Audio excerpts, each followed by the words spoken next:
Good morning. Good morning! It is Sunday, and on Sundays, me and my partner usually like to make some type of breakfast together. We have found the most delicious Eggs Benedict that you will ever have that is gluten-free and is a very, very healthy option.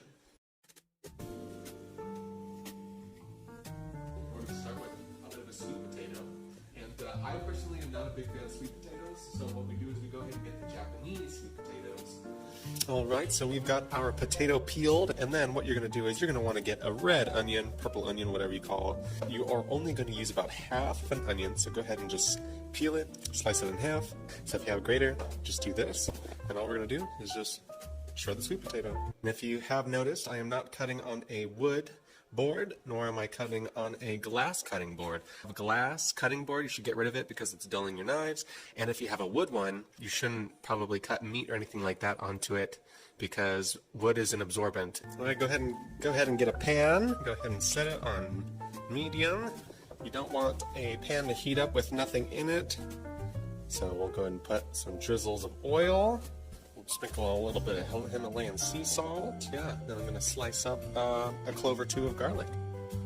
Woo! So we've got the potatoes and onions in here cooking. I just went ahead and just mixed it up. Usually, sometimes you put the onion in first, let it cook a little bit in the oil, and then you can add the potato. I just kind of just put it all in. Anyways, I'm going to go ahead and put a little crushed red pepper on the top. Alright, we got the pepper in there.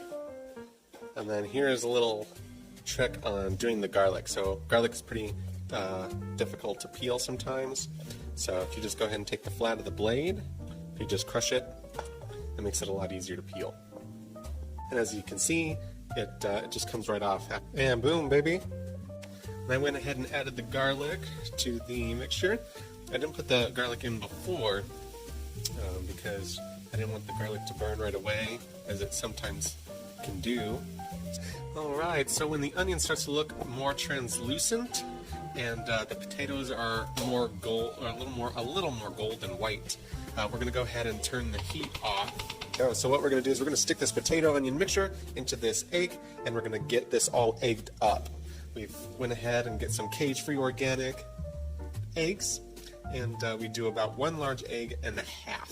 And I say 1.5 because we use 1 whole egg, and then the second egg, we just use the egg white, and we use because we're going to save the yolk to do the quote-unquote Hollandaise Sauce. And usually I like to just get my hands in here, and I like to just move it around myself and just kind of squash it around and mix it up with my hands, because the more you touch your food, the more love you put into your food, and the better it tastes.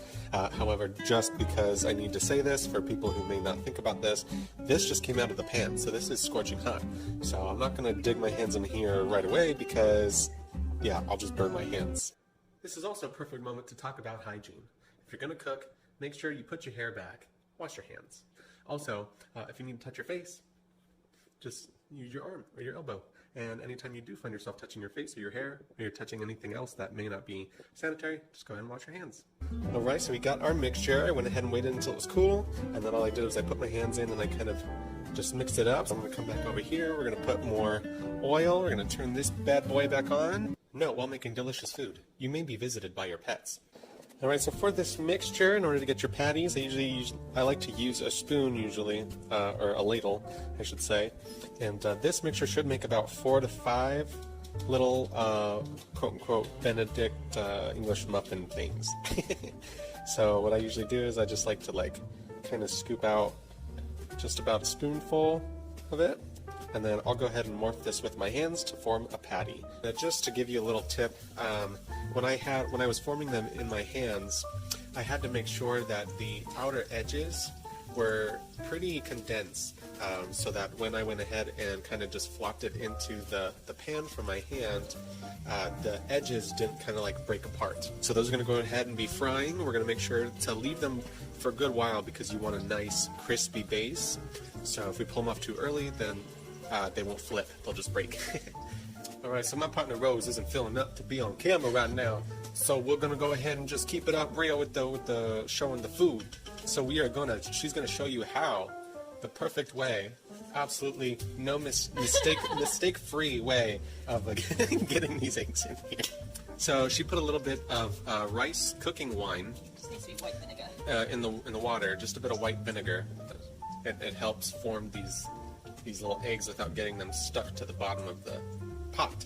Give it a nice little like hot spring bath, and then we use this little ladle, this little drain ladle, to kind of lightly move some of that egg white over so that it kind of wraps the golden sun of the egg into this little warm little cocoon. Okay, so as you can see, I think we're about ready to flip these, because if you can look down at the bottom, you see that browning going on the very bottom. So we're going to put the spatula under, and it should look just like that. Oh my gosh, professional chef Rose for the win, baby. And this is actually our substitution for the English muffin. I personally don't like English muffins, but with my partner being gluten-free and this just being a healthy version of this Eggs Benedict to our own creation, this is just by far the most delicious, one of the most delicious breakfasts I've ever had. At this point, as the eggs are forming and the patties are frying, we like to sometimes go ahead and turn on the oven. Go ahead and bake. And while that's heating up, the reason why you want to heat up your oven while you're making Eggs Benedict is sometimes it's hard to time exactly how long it's going to take for all this stuff to cook. And so if you need to, you can turn on the oven and put some glass plates into the oven to keep the plates nice and warm. So we'll pop this onto the plate, we'll put them in there to keep them warm.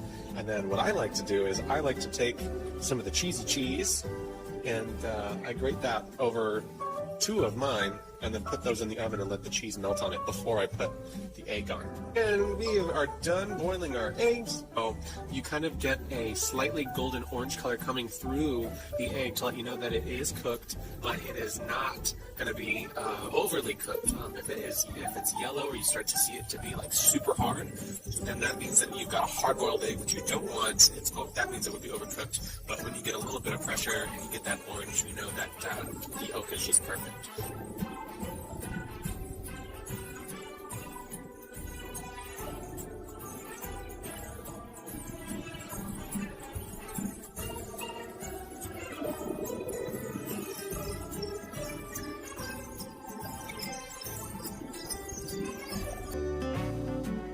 All right, there it is. There is the Hollandaise sauce. And this is where the magic happens. So, if you're making the aioli yourself and you're thinking, why isn't this working? You want to do equal parts lemon juice to your egg yolk ratio. And then as you put a little bit of olive oil in there to start up the mixture of the egg and whisking it together, because you want it to be a little thick. And then as it starts to thicken, then you can add something like avocado oil to kind of cut some of that pungent flavor from the olive oil, and it kind of helps it get that fluffier kind of nice mixture that you want an aioli to be. And then once you have the thick aioli, not too thick, then you put in your dry ingredients of whatever it is that you want to flavor it with. You go ahead and you take your patty, potato, onion, garlic mix, and then what Rose likes to do is she likes to put a thin layer of this organic pesto that we get. And she kind of smushes it on there. And me, I need to get my cheesy cheese out of the oven. And I just put a tiny bit of pesto, and I'll put that on mine. Oh yeah, that looks great. Sometimes, if I'm feeling a little adventurous, I'll do a drizzle of balsamic glaze on there, and it's so freaking good. Quick avocado hack, it's easier if you slice it across while it's in the thing, and then using a spoon or fork to scoop them out into these slices. And they come out really easily and they look beautiful. Bonus is that they can also hold the egg in place. Oh yeah, baby. This is like food porn. Oh yeah. Oh yeah.